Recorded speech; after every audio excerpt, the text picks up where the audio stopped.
Boom, boom. How's it going? How's it going? Welcome aboard. It is ITJ. And welcome to M5 Successful Friends, where we talk about anything and everything around property. And today, we got one of my boys. And this guy is called Sabelo Mthembu. Hey, Sabs, how's it going? I'm good. How are you, TJ? I'm okay, man. I'm okay. Long Good, good, time good, good. in COVID. You have lost your hair. What's happening? Hey, as you can see, I'm growing bold, man. Can you see? So it's a sign of wisdom. It's a sign of wisdom, eh? Where have you seen a wise man who either doesn't have gray hair or who is not bold? Yeah. Well, except for you, of course. Awesome stuff. It is great having you around, Sabelo. Welcome aboard. No, thank you. Thank you for having me. Really looking forward to having this conversation with you. And well done on everything that you're doing as well on your side, with your business and your partnership with your wife as well. Very inspiring, very, very inspiring indeed. Yeah, I think the only thing to do is to do. Actually, any other backup? Yes, you know what? Once when I was still studying, one of my professors said a gravesite is basically filled with people who have had so many ideas that have not materialized. So we don't want to end up, at that place. Something should live after us. That is true, man. So yeah.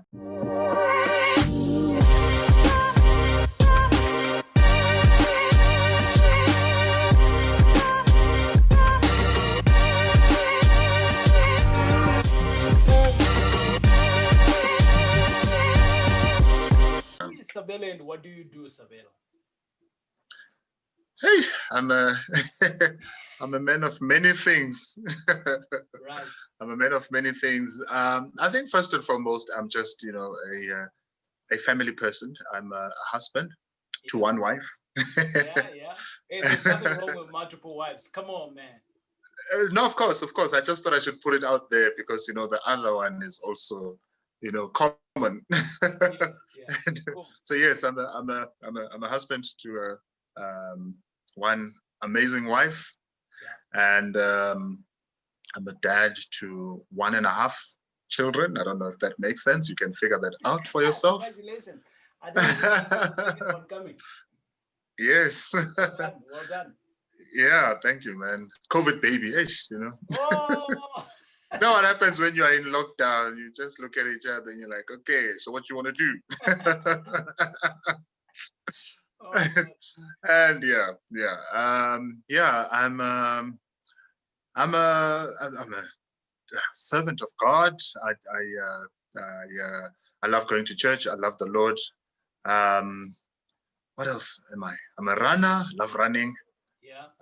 I wouldn't say I'm a health freak, because you should see the food that I eat.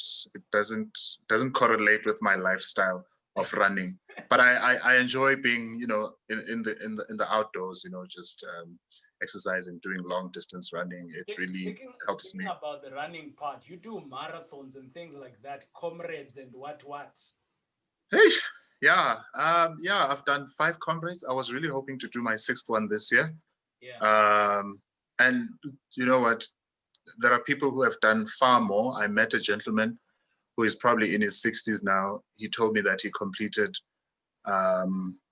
21 marathons. 21 marathons. These marathons, man. Let's talk about that. I don't know. You know what? One thing that marathons or long distance running teaches, or endurance sports, is exactly that, endurance. When you feel like giving up, you sort of have to, you run with your mind. You keep going with your mind. Sure. Your body just follows what your mind keeps telling you. Okay. If your mind is the one, if your mind gives up, trust me, your body will give up. But if your mind says, no, keep going, your body will follow, So it's like the mind, if the mind is strong enough, it sort of dictates the actions that follow. So that's what I appreciate about endurance sports. It's painful. So it's nothing fun about it. In your mind here, Sabelo, other than anything else. Yeah, it's very psychological. I think about my career in general, be it music, be it property, You know, I think once we get into the discussion, you'll see that running has played a pivotal role in helping me to develop a healthy mindset, you know, because I mean, you're running 90 kilometers. By the time you get to not even halfway, you're finished, you know, you are completely finished.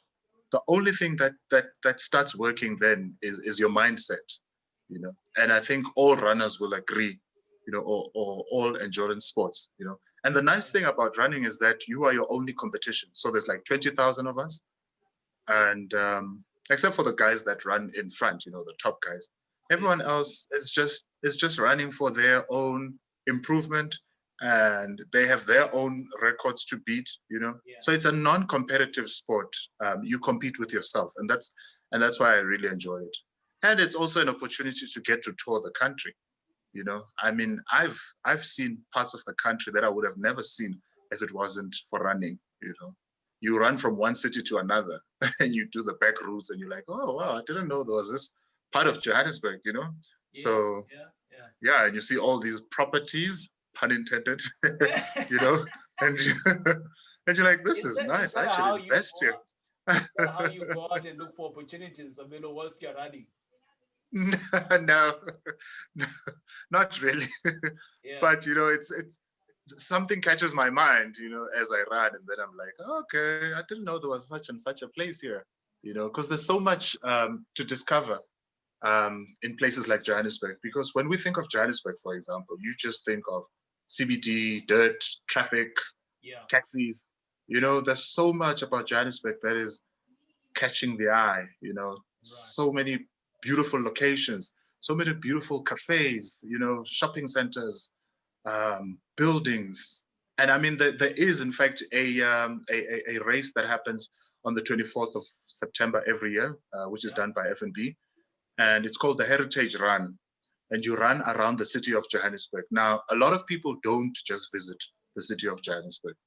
And that's an opportunity where you get to see the beauty of Joburg CBD, the historic buildings, you know, that are otherwise hidden, that you don't normally get to see or experience, you know. So it's funny how it actually all comes together, you know. So yeah. And where does the love of music, because I know that you're also an artist, so you do music. Where does that come in? I think that's something that's probably the first thing that I am. You know, I'm a musician. I should have said that actually. So I should have said that first. But it's something that I grew up with. You know, I come from a very musical family. My dad was a choir conductor at church. Yeah, so he grew up in the church. Yeah, and he was just very much involved in music. But then professionally, he was a building inspector, which is very interesting for this topic here. He worked for the city of Johannesburg. Yeah, so music, yeah. So yeah, anyway, we're still on the music part, right? We'll go to that one. Okay, yeah, because there's a lot to discuss. So yeah, music. So then when I joined the University of Johannesburg, when I studied at the University of Johannesburg, I joined the university choir there. And that's where I really developed the love for singing, you know, and got exposure. I got to travel. If there's one thing that has made me travel the world, it's definitely music, you know, and I never had to pay a cent, you know. That's how many opportunities music has given me. So where have you been? Where has music taken you? Sure, all over the world, to the US, to many parts of Europe, Germany, Italy, France. I've been to India. Wow. Yeah, I've been to Russia. You know. Yeah, what do you London. Do? So I've got two streams. I'm in two streams. So firstly, I'm a jazz singer. I released an album many years ago in 2013, and that album did quite well, and that's the album that took me to India and the UK. And I was fortunate to perform there. And then I'm also a choir conductor. I'm a choir singer and a choir conductor, but officially a choir conductor now for a choir called Quaver Vocal Group. We are a classical jazz African choir. And yeah, so when I travel, it's usually with choirs or as to attend a choral workshop or a music workshop. So there's many different reasons I get to travel and to perform. Yeah. In fact, this year, sadly, I was supposed to go to Japan to be part of a mass choir of about 1,000 voices, which was meant to celebrate sort of like a prelude to the Olympic Games in Japan. So it was going to be a musical celebration where everyone just gets together from all over the world. And sadly, that didn't happen. So I was looking forward to that, but sadly, didn't happen. Yeah. And yeah. where does property then come in? Because I know you also do property investments, and we've had many a lengthier conversation around property. And yeah.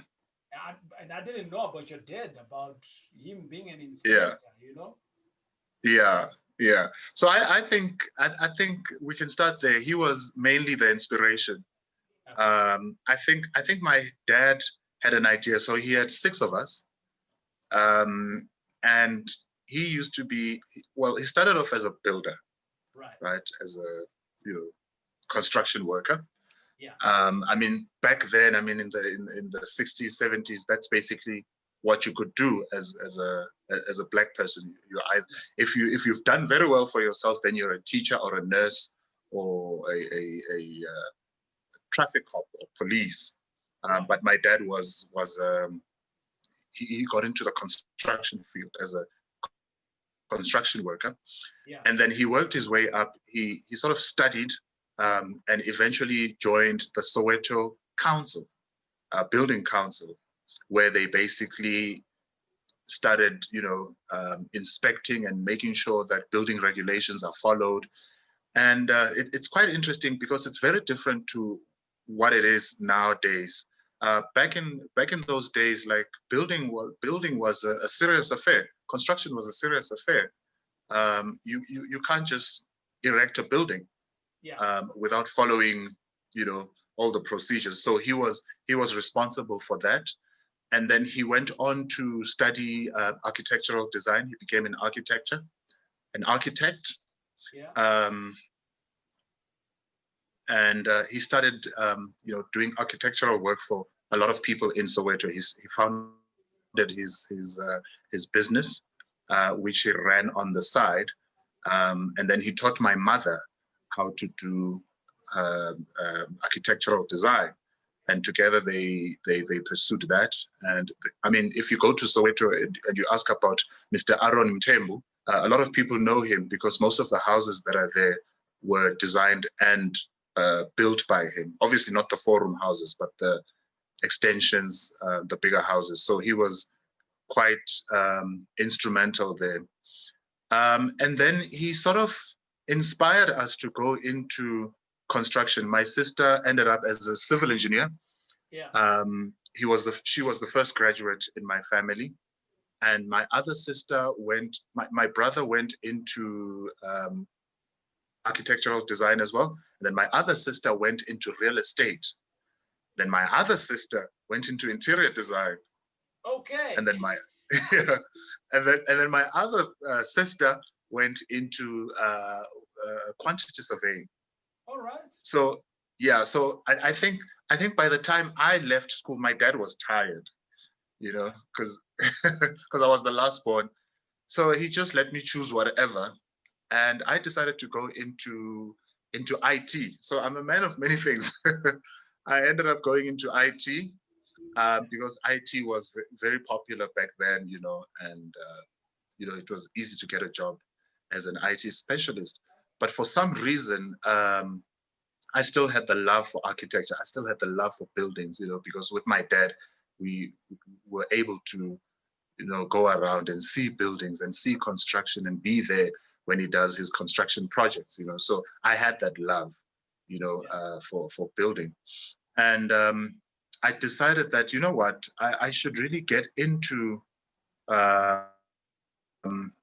property one way or the other. So I started investing in property at a very small scale. I started acquiring flats in Hillbrow, Johannesburg CBD. Yeah. And then obviously, you know, once your property portfolio grows, I sort of slowed down and focused more on helping other property owners manage their properties. Right. But this is something I've been doing on the side. So I manage commercial property, I manage residential property. So that's basically how I got into it, because it was so prevalent in my family. It almost became our culture. You know, property became our culture, and I sort of not necessarily towed the line, but I was inspired to be part of the fold, if that makes sense. So that's basically how I got into it. So you speak of a neighborhood that a lot of people are scared of going into to invest. Yeah. When I say to people I'm investing in Yeoville, in and around Yeoville, people are like, and I ask the question, what's wrong? And they're scared. And there you are. I don't have anything in Hillbrow myself. Yeah. But that's almost like the pinnacle of where most people are scared. And there you are, you're investing in it. Yeah. What are some of the challenges that you have faced in an area like Hillbrow? And I also want to then say, but what are the opportunities that are there? Because for me, yeah, you can't be successful if you're not challenged. You can't win without losing. You know, there's a yin yang into anything. Yeah. So I think, okay, well, firstly, I love the CBD. I love Johannesburg, you know, with all its challenges. It's got so much history. I used to come here, walk around and just take pictures of these amazing buildings, you know. But obviously over the years, we've... Artist. Yeah, like, you know what I mean? Like, I love architecture, because for me, buildings need to tell a story. You know, it's not just a block. You know what I mean? And that's what I love. I love the history. I see Johannesburg in the future, if well managed, becoming the next New York. You know, unfortunately, the management of the city is not that great, and that poses most of the challenges.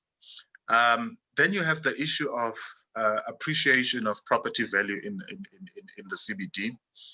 It's not that great, and that's because, so I think we also had this conversation some time ago that unfortunately, and because also they are a business, the banks sort of dictate to investors where they can and cannot invest. And they also, in a way, yes. And I guess it's also for them to protect their business, you know, in terms of returns, because they're not just borrowing you money. They need to see that there's going to be value. There's going to be appreciation of this value. What they're investing in or co-investing in is going to give them the right returns. And unfortunately, the absence of banks and their non-willingness of financial institutions to invest in the CBD has led to stagnant, or if none, of the appreciation of property value in the CBD. So that's one of the biggest challenge. If you invest in the CBD, do not think about appreciation, property value appreciation. You will not get it. I mean, I remember I bought a property in Braamfontein, you know, because there was the promise. This was before the Gautrain was built. This was before the World Cup, you know, and I looked at the prospects and, you know, the way they sold it, they said, you know, there's going to be the Gautrain. And I mean, it's very close to the Gautrain station, to Park Station. There's the World Cup, there's universities and all of that. So, I mean, I bought it on those prospects, you know. Sure. But 10 years down the line, I had to sell that property at the same value, or rather the same buying price that I bought it, at that time. Yeah. But here's the thing. Here's where the opportunity is. I always say that if you want to invest in property, always invest at a price half what you qualify for. Okay. So if the bank says, you qualify for $1 million, buy for 500, because then that means you can reinvest more into that, and then pay off then make your amortization a little smaller. Then you can pay off the property quicker. That's what I did. The property that I bought in Yeoville, I was able to pay it off in less than 10 years because I bought it for 150, which was far less than what I could afford at that time. Yeah. And that meant that I had an asset to my name, which means then that I have more equity. Yeah. In my name, you know what I mean?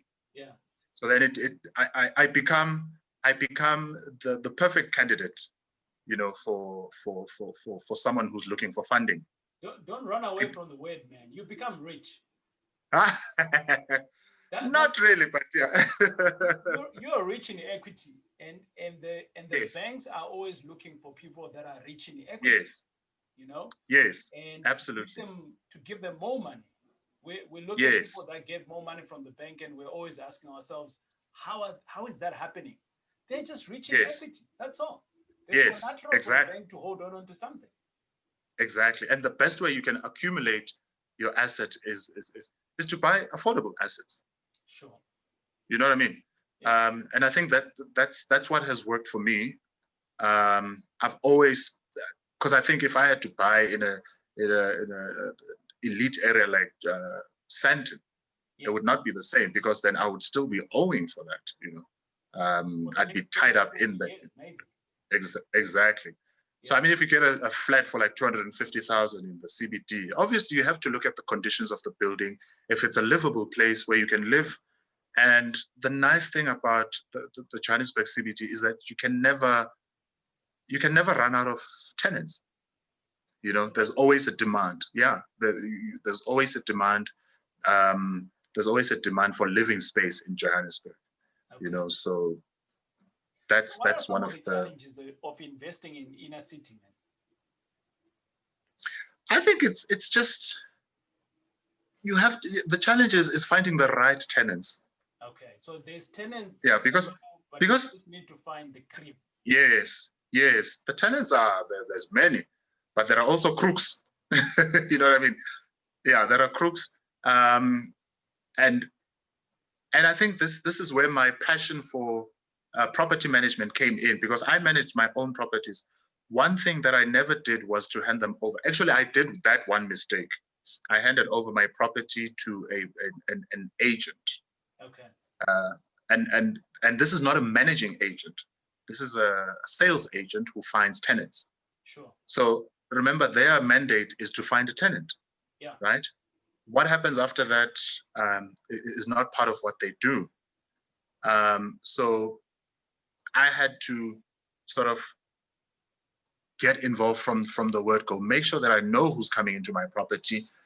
I know where they stay, where I can find them if they run away. I've got all their details, and I know what's happening and I've got access to my property. So those are things that a lot of property owners don't take into account. Because I can tell you, there's a lot of rich people who own properties in the CBD. Yeah. But they don't know what's happening. They don't. As long as they're receiving their rent, they couldn't be bothered. And they don't understand that as the trustees, you have to be sort of involved in what's happening in the building. Right. So so that's why I really became passionate about managing property, because I saw value in doing that. I mean, I've had a few incidents where you had tenants not behaving well and not paying their rent. Mm-hmm. But when it was self-managed, it was better to take care of those situations. So my statement around that, Sabelo, is that when you decide to go and play with the crocodiles, when you decide to go and play with the lions, it is by nature that inherent they do bite. Yes. At some point, you are going to be beaten. Yes, in anything. Yeah, you're right. Right. So that's the nature of real estate. It's inherent that we do have tenants that will be wanting to take advantage and all of those things. It's just the nature of people, right? Yeah. But gates, no, it's really bad. Yeah. Gates needs to be tighter. That's all it is. Absolutely. Yeah. And look, also, I don't think owners realize how many rights they have as well, which is something that, you know, one day we'll probably have to, you know, discuss. But owners have many rights. You know, there's always this issue that, oh, you can't kick people out of a building and so forth, you know. But the truth is, where there is a contract that was signed between the landlord and the tenant, when the terms, that contract takes everything that happens in that contract. Terms and conditions. If you have failed and then this contract needs to be terminated, that's basically what it means, right? You have the right as the landlord to evict the tenant upon notice and recoup your money back through legal proceedings, of course, you know. So there's always this battle that, oh no, the constitution doesn't allow for people to be evicted, and that's for a different story. You know, that's a different story altogether, you know. But Sabelo, if you're looking at properties like in the inner cities and you kind of like own the building, whether it's a 5-unit, 10-unit, 100-unit, when you start evicting people at mass numbers like that, a lot of it quickly turns into politically influenced and things like that. Yeah. Especially in the inner city. And I think that's where a lot of people kind of like try to shun away. And there you are finding opportunities in the area. I almost want to jump back to the opportunities because you dropped like easy numbers, man. 160, 250,000. That's how you are buying properties now. How easy is it to find such kind of properties? Are those realistic numbers? Look, I mean, the numbers that I gave you, I mean, they're quite old, you know.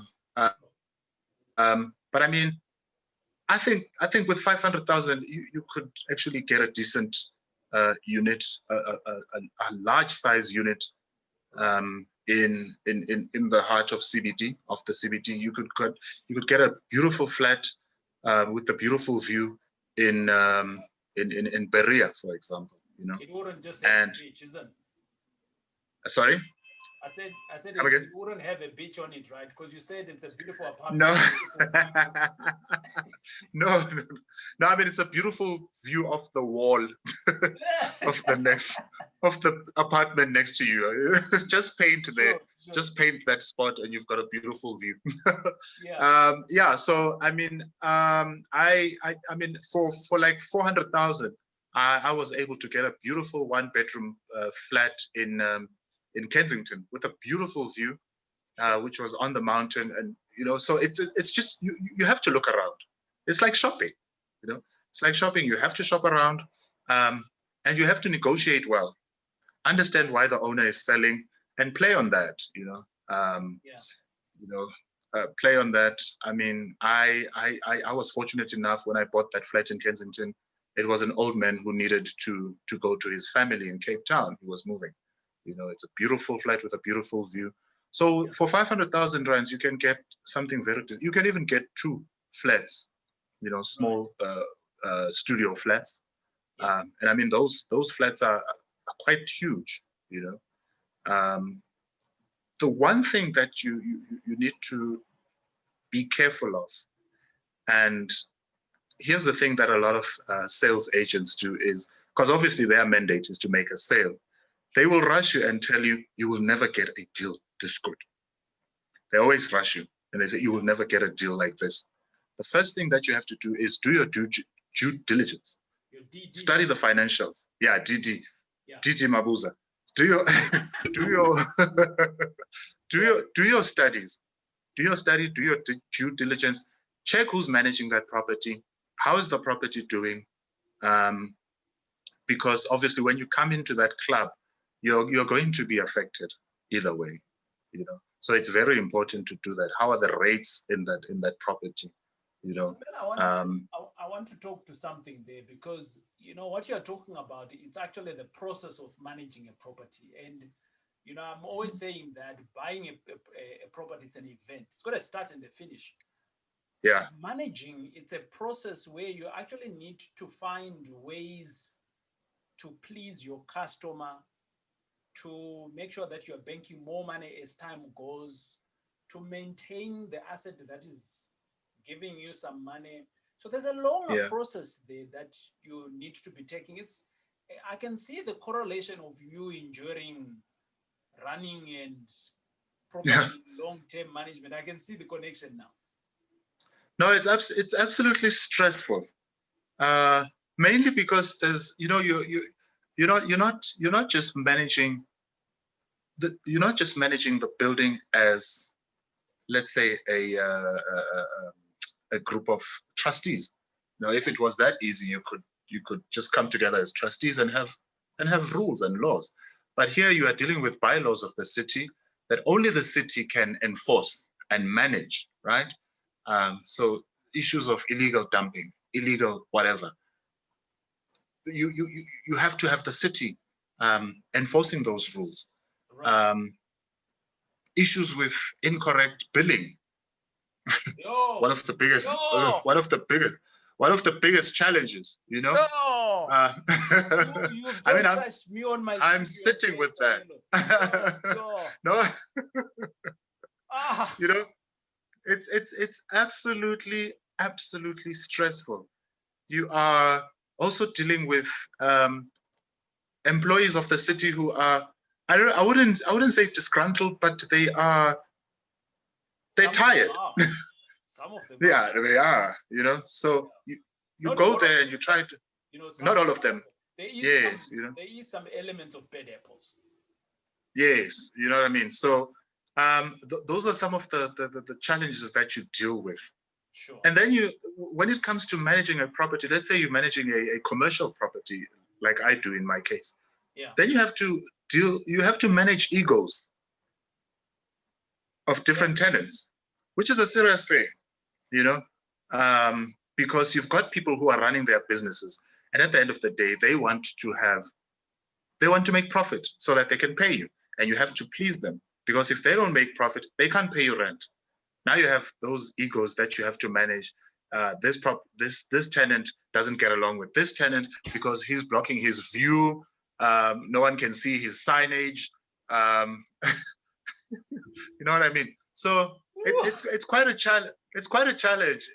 You really need good leadership skills. Right. You know, and you also need emotional intelligence as well. Yeah.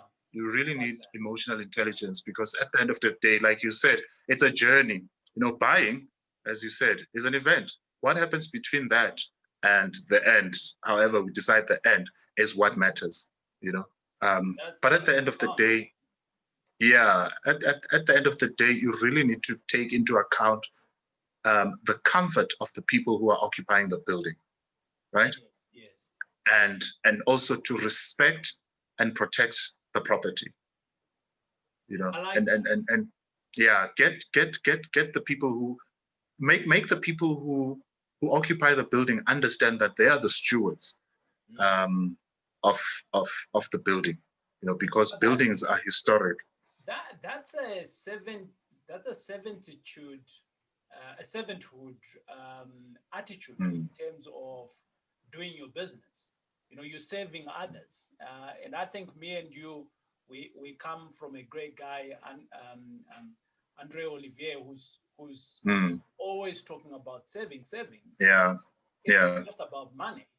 It's Yeah. more than that. And when you start serving other people, you start Yeah. understanding who they are, and by understanding who they are, you can actually provide a good service to them. Absolutely, absolutely. I mean, serving people is the core of what we should be.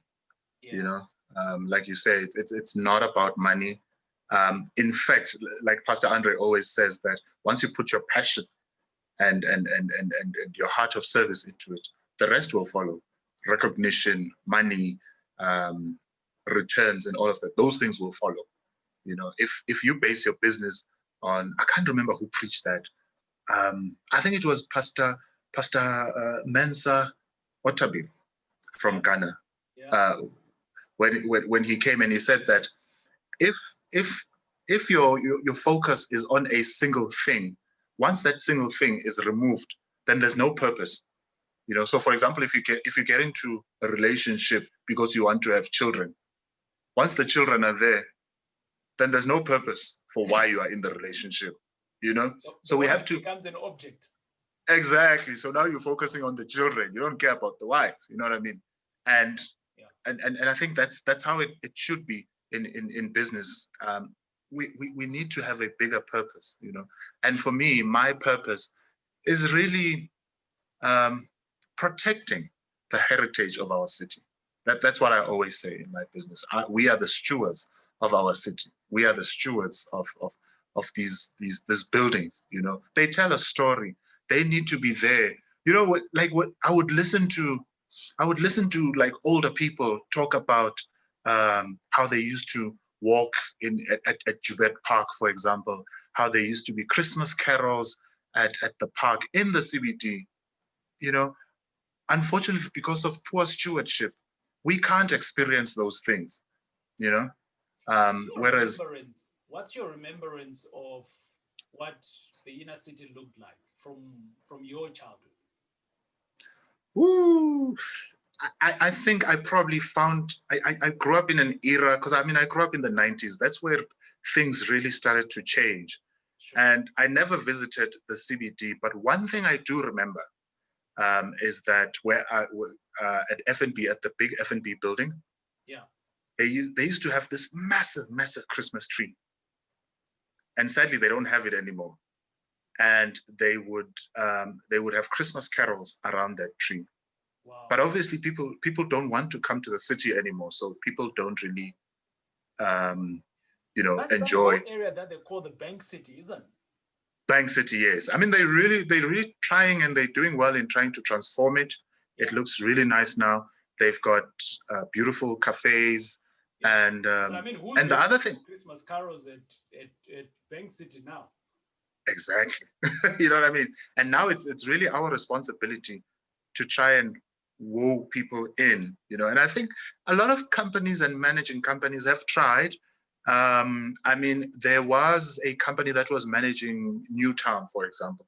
You know, the Standard Bank Joy of Jazz Festival used to happen in Newtown. I mean, Newtown was always buzzing with activity, you know. Yeah. And sadly, things have changed, you know, because of mismanagement of the city, you know. So a lot of companies. There is this big development that has come through, and I'm trying to find out who the developers are. I think it's that whole place close to Absa, they've turned it Jewel City or something like that. Yes, Jewel City. Yes. And that has come out beautifully. It's lovely. It's really stunning. But there's also that part of me that is like, it's the CBD, you know, because we've seen projects of this kind happen, you know, in different areas. We've seen it in Maboneng. We've seen it in Newtown. You know, I really wish that we could see more of it and we could see a lasting impact, you know, on projects like this. Sabelo. Me and it is exactly opportunities and other like-minded people who exactly have a passion for the inner city. Exactly. And I mean, we don't have to be property owners or property developers to show that passion.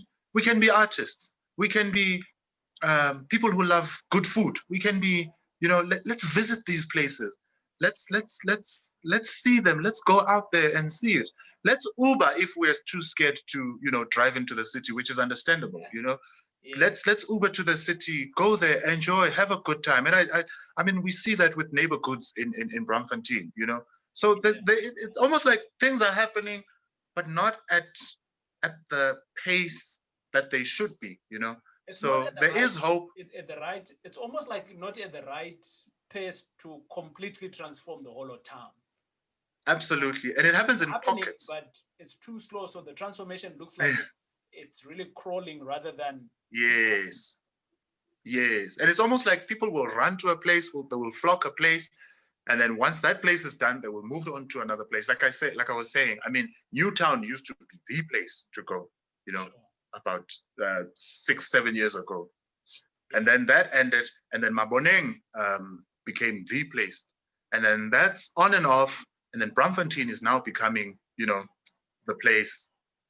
I would like to see that spread equally, across the city and consistently so. So I think there's a lot of like-minded people who really want to see the city change, because it's the one place in Johannesburg that is accessible to all people. Yeah, all people of all races, all cultures. I mean, and which is part of the reason I really loved Yeoville. It was basically like being in the United States of Africa, because you've got all these nationalities, you've got all these cultures, you've got all these restaurants, the diversity, you know what I mean? Yeah. And equally so, there's the crime as well, that needs to be addressed. I mean, there's crime in Maboneng. People get robbed, in all those places. But people love to have a good time, and I think that's why Maboneng is still standing. People love to have a good time, the good vibe, and these are should you not say that these are some of the teething problems of a city that had gone south? So it's coming back, but it is. It has come back. So obviously we're going to have some issues as we go along. Yeah. No, I think it should. I mean, there's only so much that we as property developers and managers and investors can do. Sure. Everything really needs to start at council level. Like basic management, like bylaw enforcement should not be it should not be rocket science. Yeah, you know what I mean? Like, let it be enforced, let it be enforced properly. Let the billing process be fixed. Let the management of the city be run well. I mean, we've got a very good, we're developing a very good transport network via the Rea Via.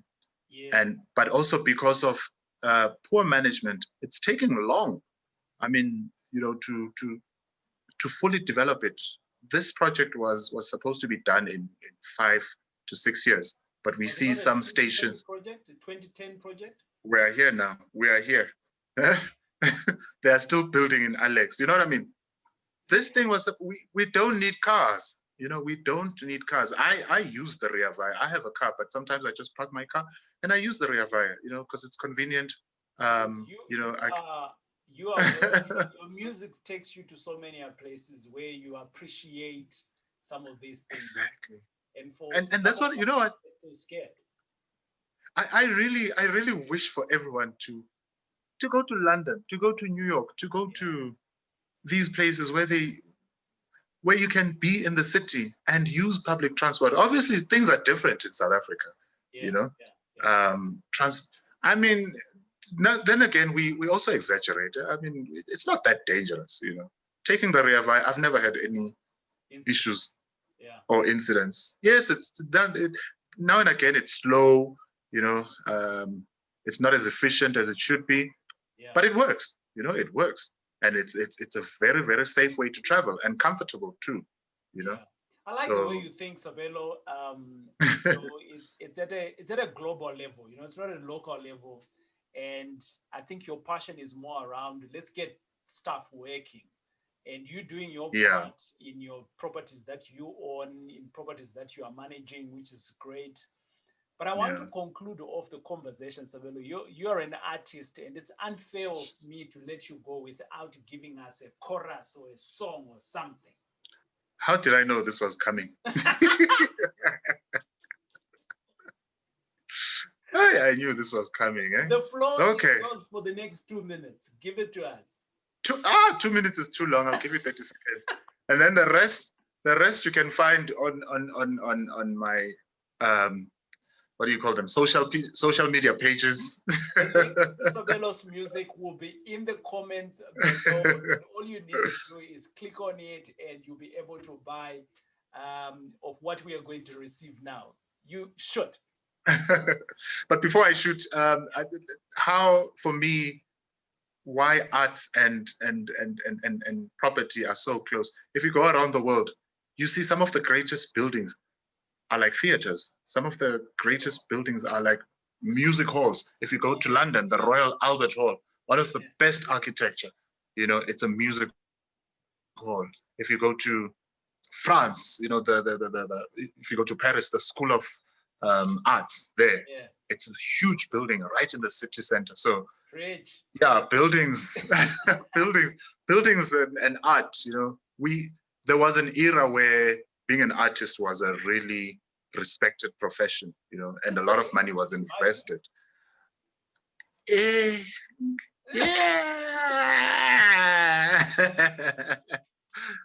Not anymore. We'll talk offline about that. All right, let's shoot on your song. All right, so this song is called Angiphili Maungekho. It comes from my album called Songs of Brotherhood, and I'll just do the chorus. Sure.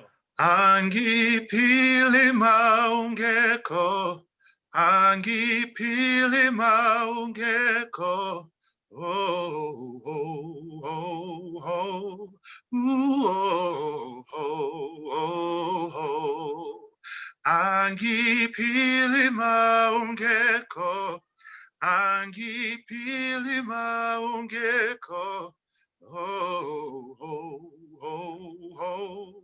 Ooh, oh, oh, oh, oh, ooh, oh, oh,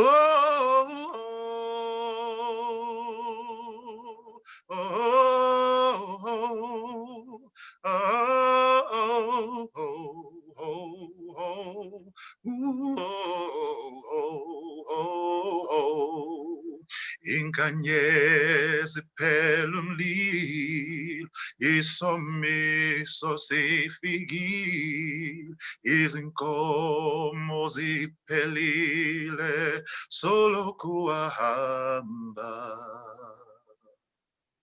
Boom, boom, ladies and gentlemen, Sabelo, and not only does he do property, he also does music. And I've never had anyone on this channel here who is a musician. And to your success, brother, thanks a lot for gracing us with your time and the music.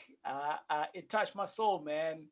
It touched my soul. Thank you, man. Thank you. Thank you for having me. Thank you. Absolute pleasure. Thank you for the discussion. I really enjoyed it. Awesome stuff. Ladies and gentlemen, like it is every other Friday, we bring you a successful friend. And today, we brought you a successful friend with a difference. This guy, you heard his story. If you got any comments, want to buy Sabelo's music, in the comments below. But don't forget, there's plenty of other videos like this one. Cheers.